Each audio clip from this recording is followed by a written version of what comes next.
Men majbur bo'ldim, yana bir marta aytyapman, onamni sha'ni uchun majbur bo'ldim bu ishni qilishga. Bugungi kunda dolzarb mavzuga aylanib borayotgan, telefonda ham, hattoki televideniyalarda ham chiqib shov-shuv ko'tarayotgan masala bo'yicha Jo'rayevlar oilasi Jo'rayevning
Biz ham ochiq sud bo'lishini kutgandik va ochiq sud bo'lishiga biz tarafdormiz hammadan ko'ra.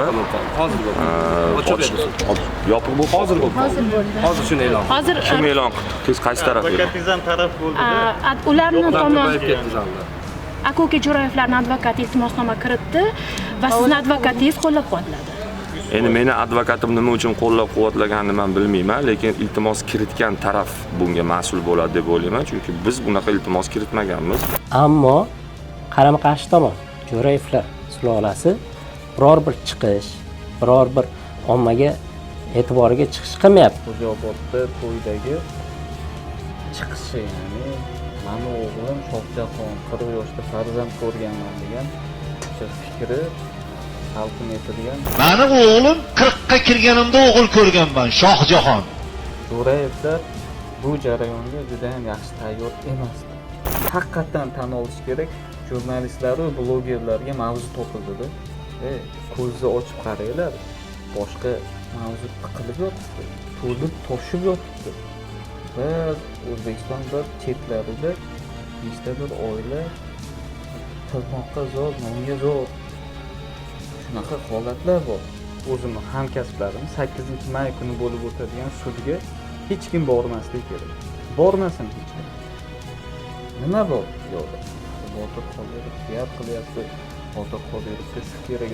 Botir Qodirov kecha chiqqan bir cho'ja emaski, bir yangi qumdan chiqib, endi bir mashhur bo'la olmasdan qo'pol qilib aytgan nasafi emas u. Sudda yutsam hech narsa o'zgarmaydi, lekin men uchun juda ham katta narsa o'zgaradi. Ya'ni meni 43 yil indamay yurganim va andisha qilganim va otam yo'liga turishni xohlamaganim, otamga qarshi chiqishga xohlamaganim farzand sifatida otam bilan kelishuvim bo'lganim uchun men otamga qarshi chiqishni xohlamagan edim va bundan keyin ham xohlamasdim bu ishni qilishni. Assalomu alaykum hurmatli kuzatuvchilar, sizlarni ko'rib turganimizdan benihoyat xursandmiz. Bugun studiyamizga Effectus ijtimoiy tarmog'iga begona bo'lmagan inson, tajribali jurnalist hamda sayt rahbari Akmalxon Eshonxonovni taklif etganmiz.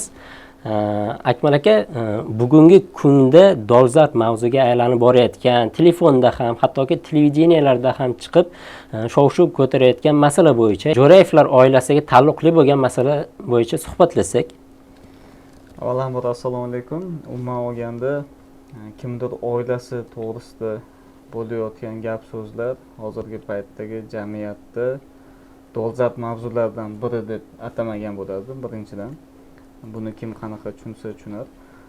Lekin tan olish kerak, haqiqatda marhum o'sha ustazoda san'atkor Sherali Jo'rayevning farzandimi yoki farzandi emasmi degan gap so'zlar haqiqatdan ham bolalayapti. Ijtimoiy tarmoqlarda juda ham trendni oldinda ketyapti.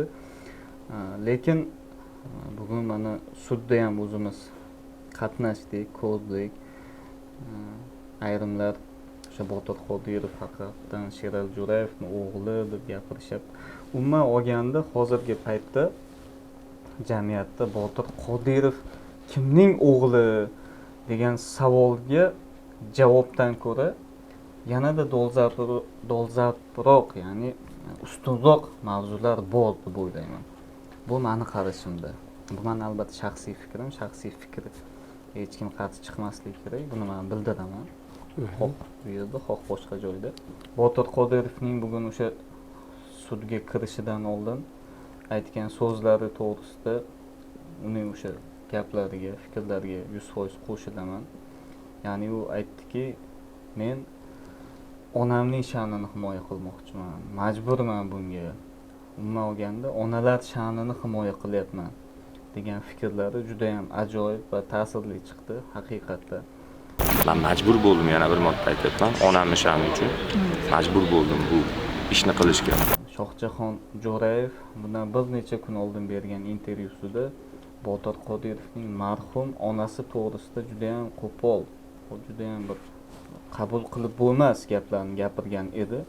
Bunga javoban Botir Qodirov ham demokratik jamiyatda o'zining o'sha qonuniy pozitsiyasini bildirib, ishni sudgacha olib bordi. Bu uchun tasanno deymiz. Endi tarixiga qaytsak, o'sha oilaning yana bir bor aytaman, ommaviy axborot vositalariga kimningdir to'shagigacha, kimningdir o'sha pasteligacha kirib borish bu absurd holat, yoqimsiz holatda. Shunday. Hozirgi paytda mana 1-maydan gaz, svet narxlari oshyapti. Biz bu qanchalik hammaga ta'sirli, ta'sir chorasi bor jarayondan chiqib ketib, Botir Qodirov mavzusiga, Sherali Jo'rayev mavzusiga yaqinlashib kirib qoldik. Ko'ring, mana 2 million, 3 million, 5 million, 10 milliongacha bitta videolar ko'rilyapti-da. Hozir o'zi aslini olganda qarang, hozir siz ta'kidlab o'tdingiz, Botir Qodirov o'zini huquqlaridan foydalandi deyapsiz. Yana bir tomon qarash borda, boshqa muxlislarda ham san'atkorlar, misol uchun Ozodaxonim Nursaidova va shunga o'xshash xonandalar aytib o'tyaptiki, bu PR bo'ldi deyapti. Va vaholanki o'sha paytda konserti bo'layotgan edi. Mana bir gap aytdiki, Botir Qodirov 43 yil men chidab yurdim. Sudda yutsam hech narsa o'zgarmaydi, lekin men uchun juda ham katta narsa o'zgaradi. Ya'ni meni 43 yil indamay yurganim va andisha qilganim va otamning yo'liga turishni xohlamaganim, otamga qarshi chiqishga xohlamaganim farzand sifatida otam bilan kelishuvim bo'lganim uchun men otamga qarshi chiqishni xohlamagan edim va bundan keyin ham xohlamasdim bu ishni qilishni. Endi PR qiladimi, PR qilmaydimi? Umuman bu mavzudan men juda yiroq edim. Toshkentga qaytib shu mavzuga yaqinlashishga majbur bo'ldim, chunki qarasam faqat shu mavzu. Oxiri buni nihoyasi bordir, to'g'ri, biz nihoya qo'ya olmaymiz, lekin shunga qanaqadir miqdorda sababchi ham bo'lishimiz mumkin.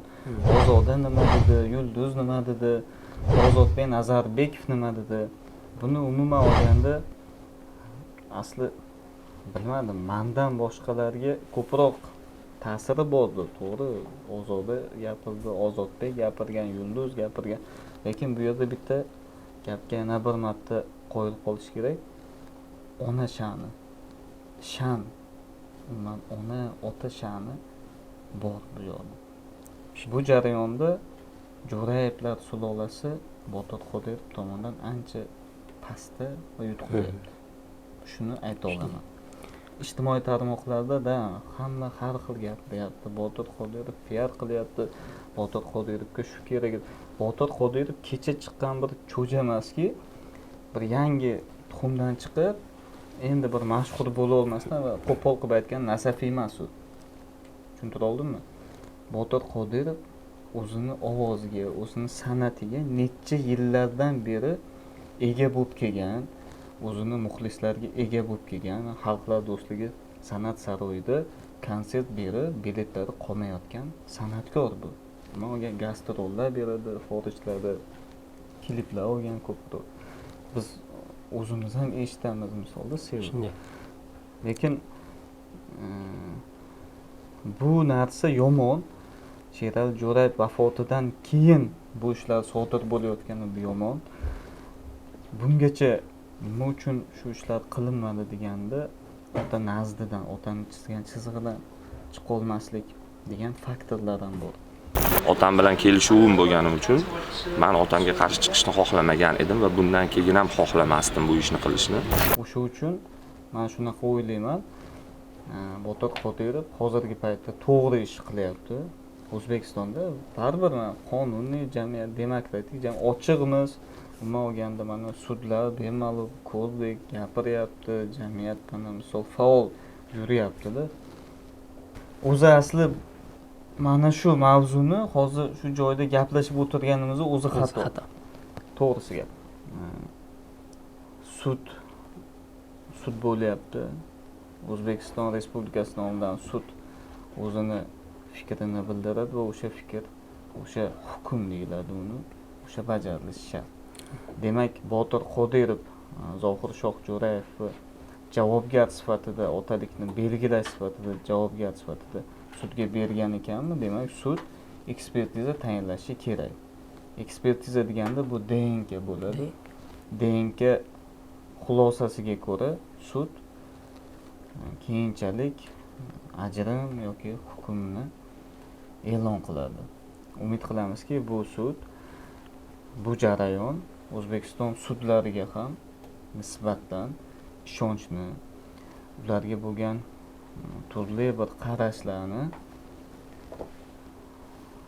qanaqadir miqdorda sug'urtalaydi va qanaqadir miqdorda sudga bo'lgan ishonchni yoki ishonchsizlikni yo orttiradi yoki pasaytiradi. Bu meni fikrim. Boya to'g'ri ta'kidlab o'tdingiz. O'zi aslini olganda shu fuqarolar mana shu, ya'ni o'sha Botir Qodirovning muxlislari Botir Qodirovni Botir Qodirov sifatida ko'rishi va Botir Qodirovni Botir Jo'rayev sifatida emas, uni o'sha yoshligidan o'zi mehnat qilib kelganligi uchun qo'llab-quvvatlaydi va bu jarayonni 2-may kuni fuqarolik ishlari bo'yicha Uchtepa tumanlararo sudida guvohiga aylandik. Ya'ni 100 dan oshiq o'sha fuqarolar keldi. Undan tashqari 100 dan ortiq blogerlar keldi, jurnalistlar keldi, ommaviy axborot vositalari to'plandi va sud ochiq tarzda o'tkazilayotgan edi. Boshida o'zingiz ham guvohi bo'ldingiz, o'zingiz qatnashdingiz. Hamma jurnalistlarni, ommaviy axborot vositalarini kirgizib sudni boshladi va advokatlari tomonidan, ya'ni o'sha Shohjahon Jo'rayevning advokatlari tomonidan iltimosnoma kiritildi. Bu iltimosnomada jurnalistlarni ommaviy axborot vositalarisiz yopiq tarzda o'tkazish iltimosnomasi berildi va iltimosnoma qanoatlantirildi. Bu haqda nima deysiz? Bu normal holat. Sudda o'zida misol fuqarolik protsessual kodeksida 12-moddasida yozib qo'yibdiki, ayni mana shu misol taraflarning roziligi bilan sudda bo'layotgan jarayonlarning oshkora etilishi yoki oshkor etilmasligi to'g'risida. Bitta narsaga hayron qoldimki, nima uchun da'vogar sifatida sudga o'sha da'vo ariza kiritgan Botir Qodirov tarafning ham o'sha advokati sud yopiq bo'lishini istadi. Lekin haqiqatdan ko'rdik, kabinet juda ham kichkina, 3x3 yoki 3x4 joy va u yerda 50 dan ortiq inson. Bu umuman olganda hech qanaqa bir kriteriyaga to'g'ri kelmaydi. Advokatning-da o'sha Shohjahon Jo'rayev taraf, Jo'rayevlar sulolasi tomonining iltimosnomasini to'g'ri tushunish mumkin. Lekin ikkinchi tomondan qarasa, sharoit ham to'g'ri kelmagani uchun men o'ylayman Botir Qodirov advokati bu iltimosnoma qanoatlantirishni xohladi, chunki unga bemalol plashatka kerak edi, maydon kerak edi ishlash uchun. Hujjatlarni hatto olib qaysidirni ko'rsataman desa ham u joyda qaysidir ommaviy axborot vositasini mikrofoni yoki kamerasi yoki bu mumkin emas.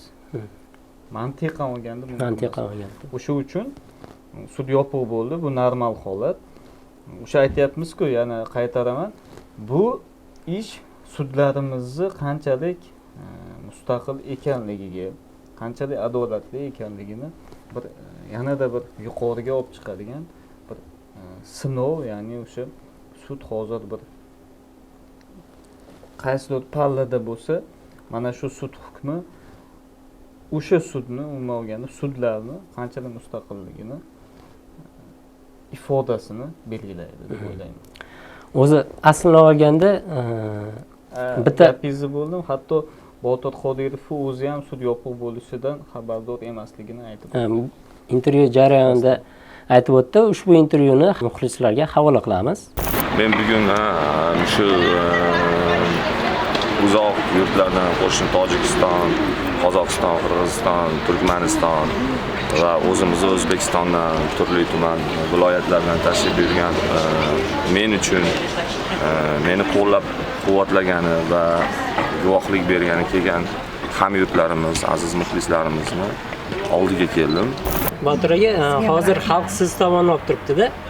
Ko'p joylarda ham ijtimoiy tarmoqlarda ham ko'ryapmiz. Lekin san'atkorlar, ba'zi bir san'atkorlar bu konsert oldi bir shov-shuv deb fikr qoldirgan, ya'ni o'sha Ozoda Xodim Nursaidova tomonidan berilgan fikrlar haqida munosabatingiz. Endi bilasizmi, menga qarshi munosabat bildirayotgan insonlarga hech qanaqa qarshi munosabatim yo'q. Alloh insof bersin hammaga. Meni xalqim bor, meni qo'llab-quvvatlayotgan, men Allohga ishonaman. Haqiqatni o'zim bilaman. Hech kimga hech narsani isbot qilmoqchi emasman. Meni qo'llab-quvvatlayotgan, yana bir bor aytaman, juda ham ko'p vatandoshlarimiz, san'atkorlar. Menga qaysidir san'atkorning menga qarshi gapirishi men uchun muhim emas. Lekin men tomonda gapirayotgan, meni yonimga olayotgan yoki meni boshimni silayotgan, meni qo'llab-quvvatlayotgan, xalqimiz uchun xizmat qilayotgan katta san'atkorlar bor. O'shalar men uchun demak bu PR emas, ya'ni konsert oldi PR emas. Bilasizmi, konsert oldi biz biletlarimiz tugab bo'lgan edi. Konsertimiz 100% jonli qilib e'lon qilganimizdayoq biletlarimiz tanqis bo'lgan, muammo bo'lishni boshlagan. Shuning uchun men PR ga asoslanib ish tutadigan inson emasman. Shohjahon Jo'rayevlar o'zi sizga aloqaga chiqmadimi mana shu bo'layotgan voqealardan keyin, sud jarayonida? Oxirgi intervyuingizdan keyin. Yo'q. Chiqmadimi? Yo'q. Allah hamisha seni aziz mukarram qilsin. Valloh aziz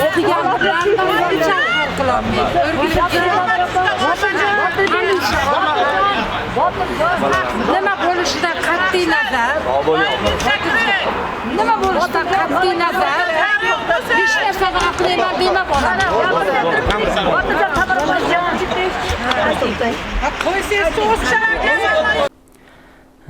Intervyuda ko'rgan jarayon 2-may kuni bo'lib o'tdi va sizga yana bir savol beraman. Qarangda, o'zi umuman olganda, o'ylab qaraganda ham bir savol tug'iladi.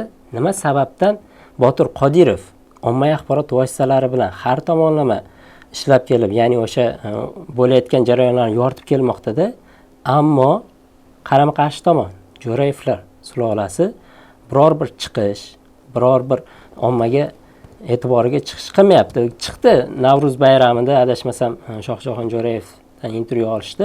Ommaviy axborot vositalari sabab bo'ldi-da. Mana shu jarayonga kelgungacha o'sha intervyu sabab bo'ldi. Undan keyin birorta chiqish bo'lmadi lekin. Men kuzatdim, Jo'rayevlar degan YouTube kanalida, misol Sherali Jo'rayev bundan 19 yil adashmasam oldingi Xo'jaobodda to'ydagi chiqishi, ya'ni meni o'g'lim Shohjahon 40 yoshda farzand ko'rganman degan o'sha fikri talqin etilgan. Lekin u original video Jo'rayevlarning o'zida ham bo'lishi kerak. Lekin men u joyda ko'rdimki, u videoda boshqa kanal logotiplari o'ynayotdi. Boshqa kanalda oladi. Lekin ularda u bo'lishi kerak edi-da. Misol shundan ham bilish mumkinki, Jo'rayevlar bu jarayonga juda ham yaxshi tayyor emasdi. Bir tomondan ularning mag'lubiyati shu. Umuman olganda kim bu holatda yutadi, kim yutqizadi? Bu bir shov-shuvli holatda kim yutadi, kim yutqizadi? Bunda baribir ana misol agar Botir Qodirov, Sherali Jo'rayev otasi o'sha Sherali Jo'rayev uni otasi ekanligi tasdiqlansa, shunchaki bir hujjatlar o'zgarishi mumkin. Lekin tarix yangilanmaydi baribir. Baribir Sherali Jo'rayev Botir Qodirov o'zimni farzandim deb ketmagan. Uni endi iloji ham yo'q, uni qaytara olmaymiz ham. Hatto qabri ochiladi degan gaplar ham mana yuribdi. Biz O'zbekistonda yashayapmiz-da. Misol mana shu Amir Temur qabri ochilgandir qachondir. Lekin Sherali Jo'rayev yaqinda hali sovimagan qabri ochilishi bu nima degan gap? Bu bir isnot emasmi? Millat uchun isnot emasmi? Aytyapmiz, insonlar Botir Qodirov bilan, umuman Sherali Jo'rayev bilan Botir Qodirov marhum onasi, ikkita marhum necha yildir oldin qilgan ishlari hozirda muhokama qilinishi shart emas. Haqiqatan tan olish kerak, jurnalistlar va blogerlarga mavzu topildi-da. Mavzu topildi va ko'zni ochib qaranglar, boshqa mavzu tiqilib yotibdi, to'lib toshib yotibdi. Bir O'zbekiston bir chetlarida nechtadir oila tirnoqqa zor, nonga zor. Shunaqa holatlar bor. Ana nechta fermerlar klasterlardan haqqini ola olmayapti. Millionlab, milliardlab. To'g'risida shularni ham o'ylash kerak. Bu Botir Qodirov uni o'g'li ekanmi, buni o'g'li ekanmi? Ani Ramashkani bundoq qilib sevadimi, sevmaydimi deb yuramiz. O'g'limi, o'g'li emasmi deb. Yo'q, u o'sha bunga chek qo'yish kerak bo'ldi-da. 8-may kuni men chaqirib qolaman o'zimni hamkasblarimni 8-may kuni bo'lib o'tadigan sudga hech kim bormasligi kerak. Bormasin hech kim. Nima bor yo'qda? Ras yopiqmi, yopiq, davaychi o'tkazishsin. Misol chetdan turib gapiryapti. Men ko'rganman, o'zim guvohman, domlarni men olib borganman, o'qiluvdik, buqiluvdik.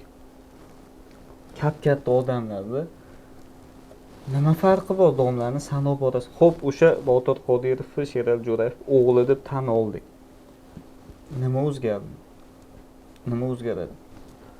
Botir Qodirov shu joygacha kelganini aytyapmiz, mana unga tasanno bildiramiz bu harakatlarga. Bravo. Onasi uchun, otasi uchun yaxshi ishladi. Lekin bo'ldi. Yetar. Bo'ldi. O'sha biz chegaradan o'tib ketmasligimiz kerak. Chegaradan o'tdikmi, o'sha nimadir nenormalni. Effektus umuman axborot agentligi mana shu tomonda sobit turadi va hozirgi aytgan gapimizda ba'zan qolamiz deb o'ylayman. Ajoyib suhbat uchun rahmat sizga. Xayr, ko'rishguncha salomat bo'ling.